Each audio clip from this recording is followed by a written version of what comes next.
What's going on, everybody? Welcome into this episode of The Breakdown. And it's time to trade CJ McCollum. Stop me if you've heard that before. Don't stop me. It doesn't matter. That's what we're talking about on today's episode. Who, what, when, where, why. I think a lot of it kind of speaks for itself, but for anybody who needs a little bit of a catch-up, we'll get into that.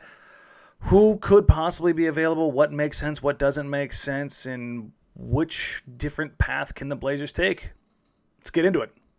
For me, the biggest thing about understanding trading CJ McCollum is who he is, what he can do, what he's capable of, what his value is, tied into his contract, and what his expected return is. I know that sounds really simple, and really it probably is. But you have to convince somebody else that it makes sense. So let's take a look at where CJ McCollum is and the kind of season that he had. It ended off on a sour note, but let's not forget, a lot of folks, including myself, were talking about him maybe getting a possible all-star bid with how he started the season. He was having career highs across the board. Shooting percentages inside and outside the three-point line. His assists were up. His three-point attempts were through the roof at almost 12 a game. And it was probably the best 13-game stretch of CJ McCollum's career. Now, you fast forward to the end of the regular season, and I think you saw a little bit more of what we're used to from CJ McCollum. You did see some upticks. He did finish with career highs in points. He finished a career high in assists. He was still really good on a lot of offensive levels. But, and that's that but, he got outplayed by Facu Campazzo, Austin Rivers, and Monte Morris in the playoffs. In the past, you could look at Game 7 against Denver and a takeover. You could look at him filling in for Damian Lillard when Dame went down with a couple injuries here or there over a couple of years. And you could point to a lot of different things. You can point to elite shot creation. He's one of the best mid-range shot creators in the entire NBA and has been since he's been in the league. It's him, Kyrie, and KD. That's the list, which is incredible. But his shortcomings and his lack of perfect fit, where he doesn't shine where Damian Lillard falters. And I think that exacerbates some issues that are already there. And now if you've been watching this team for any period of time, I'm not saying anything that stands out or sounds different. I think that the impetus for change is now there, particularly with his performance against the Denver Nuggets in the playoffs this year. Even the most stringent of CJ McCollum fanatics are kind of rubbing their head going, maybe it's about time for a change. And we'll get into who is available and what's available and what that could look like. That's kind of like the first step, right? Is this whole idea that, and I didn't know if it would come. Would the fan base be willing to accept a CJ McCollum trade? And I think we've crossed that threshold. And I think that's an important step in this entire process because that does put a bit of pressure on the front office and Neil O'Shea. And if you listen to his press conference, he did not defend the idea of the unbreakable backcourt bond between Damian Lillard and CJ McCollum. So I think that's kind of your first indicator that they'll probably look to shop him. But for who? So let's dive into that. The best way to probably tackle this is talk about the guys that CJ McCollum is not going to be traded for. Over the past couple of years, there have been times and options available to the Blazers. If they were willing to have those discussions, they could probably have moved him for a player along the lines of the guys we'll talk about now. But he's further along. He's getting into that next contract. I like to look at it as players between 18 and 23, kind of like 5-year groups. Then your players between 24 and 29, and then everybody else 30 and on. Those are your groups, like when you're trying to optimize roster construction and timelines. So CJ sits in the back end of that second group, so you're not trading for anybody really in that 18 to 23 unless you find a team out there who just happens to have some of those guys, and you're not going to get them cheap. So you're probably not looking at the Ben Simmonses. You're not looking at the Brandon Ingrams. You're not looking at any of those kind of guys as much as I would love to see it. You're not looking at Paul George probably unless things go completely sideways for them against the Utah Jazz and they have to exploit, and you're not getting him for CJ straight up. It's going to cost you something. But here's the thing, and I'll get back to this later. I'm of the mind that this is the time for the Blazers to mortgage their future for the present. If an option comes up where you can give like 5 picks and pick swaps and CJ McCollum for Karl Anthony-Towns, you do it and you figure out the rest later. Neil O'Shea is not worried about the next GM or the continued life of the franchise afterwards. Any GM or president of basketball operations who makes these kind of trades with all these picks, they're making those picks with the thought of they're probably not going to be there. So you're kind of mortgaging the future, but you're not really going to have to be responsible for those checks unless you're Billy King, and then your name goes down in infamy. But I digress. It's less about who the Blazers can get and more about who they can't. And I think that's kind of the bigger problem. But I guess with that being said, let's dive into who they can get to maybe brighten up some days. 3, 2. One of the most natural trading partners for the Portland Trailblazers right now is the Indiana Pacers. It just seems to make too much sense, which is probably why it won't. But with all of the moves they've made, now they've made a coaching change. Who stays, who goes, who matters? Does Terry Stotts get hired there? Does he maybe want to bring in one of his former players? There's a lot of moving parts. Also, their Blazers East, which maybe makes it harder to make a move, but that may be a bigger issue. But when you're looking at the Indiana Pacers, they have some parts that make sense for the Portland Trailblazers. They have Malcolm Brogdon, who I don't think they can get from them. They have Sabonis, who I don't think they can get from them. They have Karis LeVert, who I don't think they can get from him. But they have TJ Warren, maybe gettable. Miles Turner, definitely gettable. But let's take a look at Miles Turner. Why is he gettable? Well, they have Domantas Sabonis. So they've got some replication. They've got, much like the Blazers with their guard play, they've got some extra bigs. And typically in the NBA, you don't see trades for big for small because it doesn't work out for the team that trades the big. But they've got a little bit of coverage here. Miles is not without his warts. He is a tremendous defender. He's a potential defensive player of the year caliber player. 2 of the last 3 years, he has led the NBA in block shots and block percentage. He is a freak of nature as far as how he can move. What he can do for Portland defensively would be huge. He has an incredible wingspan. Again, you talk about the block shots, the way he covers ground, his switch ability, his defensive instincts and IQ. Throw in the fact that over the last 3 years, he's a near 36% three-point shooter and finishes almost 70% of his shots in the rim. So you're getting that new element, something that you're lacking right now as far as how effective Portland can be defensively. You can run different schemes. You can be aggressive on pick-and-roll coverage. You can have a 7-foot big who can come above the free throw line and not worry. You aren't predictable. Regardless of your coaching scheme, you now have options. That's not something the Portland Trailblazers have right now. They can't be flexible in their coverages, or not too much, depending on personnel, who they're going against, without really showing their hand and putting themselves in situations that's really not conducive to success. Miles Turner alleviates that. So what would that potential trade look like? Well, you're looking at a $20 million deal. So something else has to come in return. TJ Warren slides right in there. Now, I tend to believe that McCollum is not enough. You're going to need more than just that. Miles Turner's a stud. TJ Warren's a good player on a fantastic contract. Does CJ McCollum in this year little make sense? Does CJ McCollum that's the thing. Does Derek Jones Jr., does he opt in and go to Indiana? Does having a rim-running athlete, I don't know if that's necessarily the guy that they want, but do they like CJ McCollum enough to make that make sense? So I think that's probably one of the first phone calls you're really going to have to make and consider that allows Portland to be a little bit more diverse in their attack, both offensively and defensively. They'd have somebody in Miles Turner that allows you to be so much more aggressive defensively. But now you probably have to trade Yusuf Nurkic, and that opens up a whole other can of worms, which we'll talk about next week. But I think that's the first phone call you're probably making. So after you get off the phone with Kevin Pritchard, you're picking it up, you're calling Daryl Morey in Philadelphia, and you're asking about not Ben Simmons. You're asking about Tobias Harris. Tobias Harris has been linked with CJ McCollum over the last couple of years because their contracts kind of line up, and they're both not superfluous, but they're not perfect fits. If you look at Tobias Harris's game, I think it's a little bit like CJ McCollum's in that it's underappreciated, but it's also not optimized. He's not in a position to be probably what he needs to be. I think he should be a number 3. He's a very good number 3 in my opinion. But with how he plays, it's kind of a goofy fit alongside Simmons and Embiid.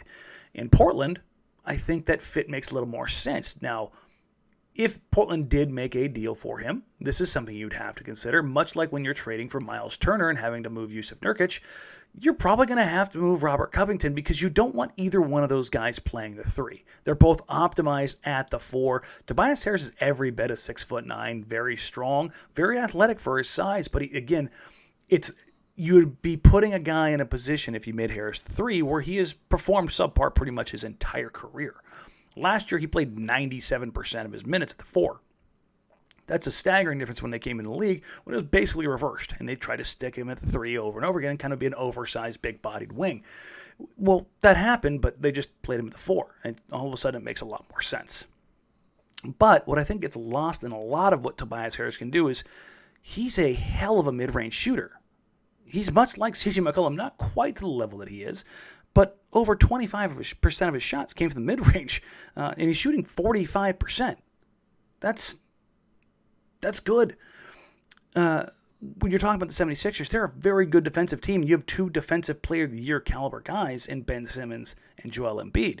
Harris is no slouch. Harris is up there. Only Simmons and Embiid impact the defense more than Harris, and Harris is just behind them.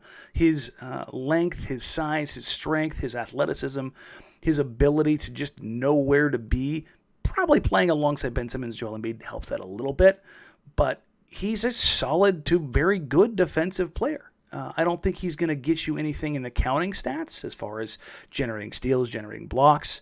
That's not really what he does. He's just a good team defender.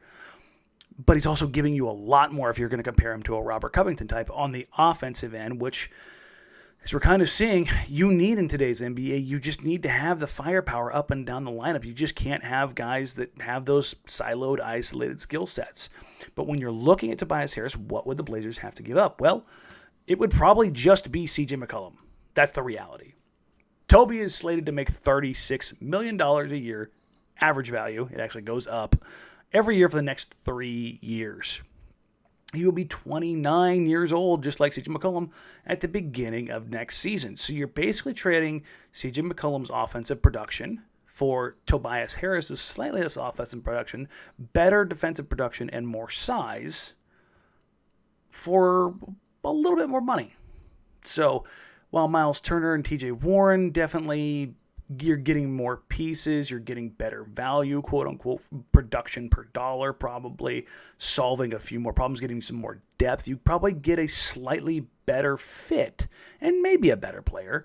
I think that's debatable. I think it depends on which side of the coin you fall on, what you value more.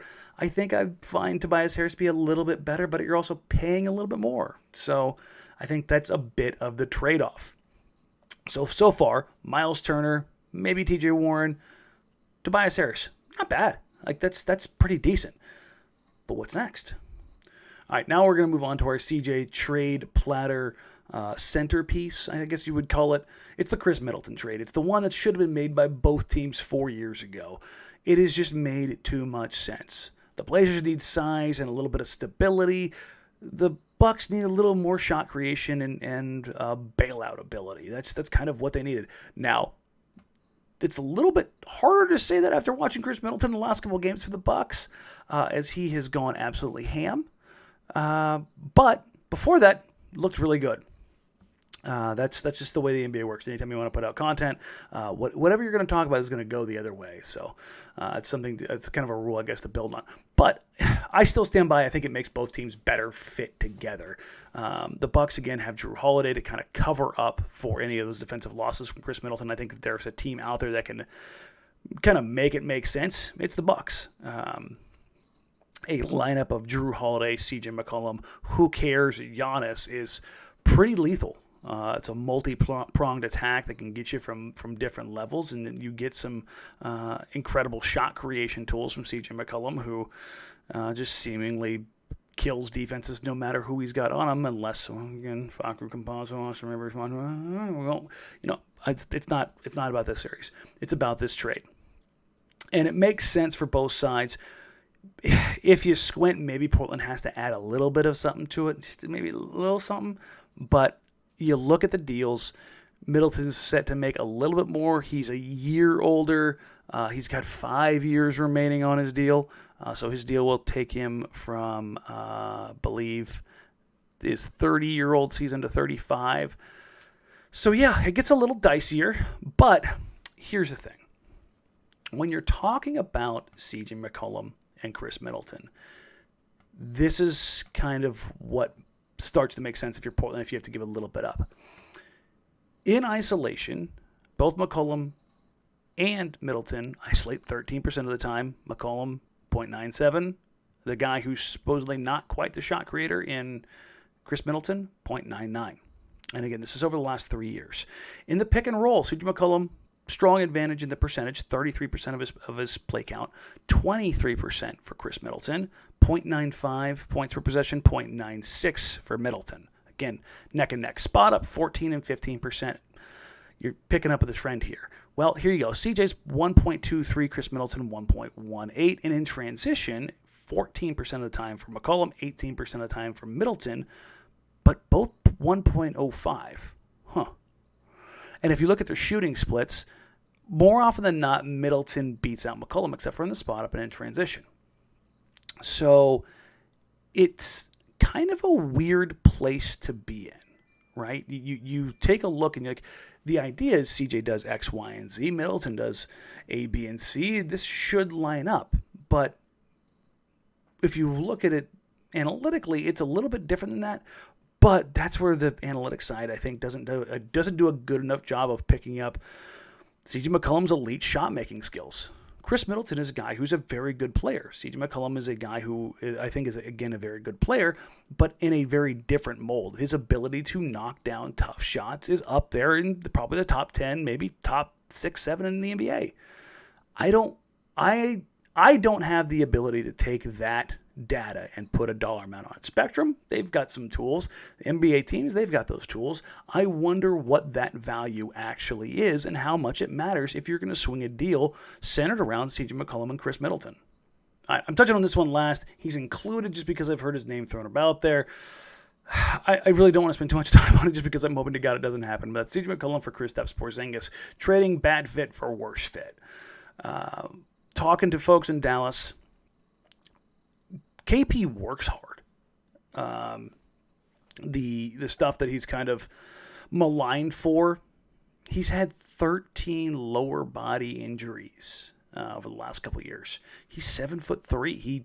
He tends to break down. That's a big risk.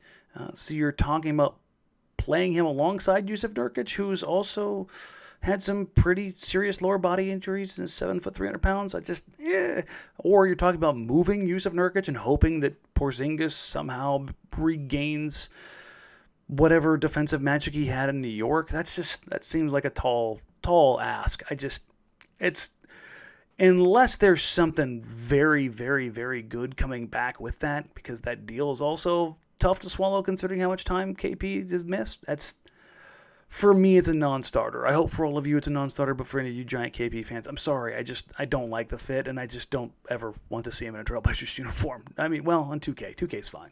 But, yeah, it's a no-go from me. All right, so there you go.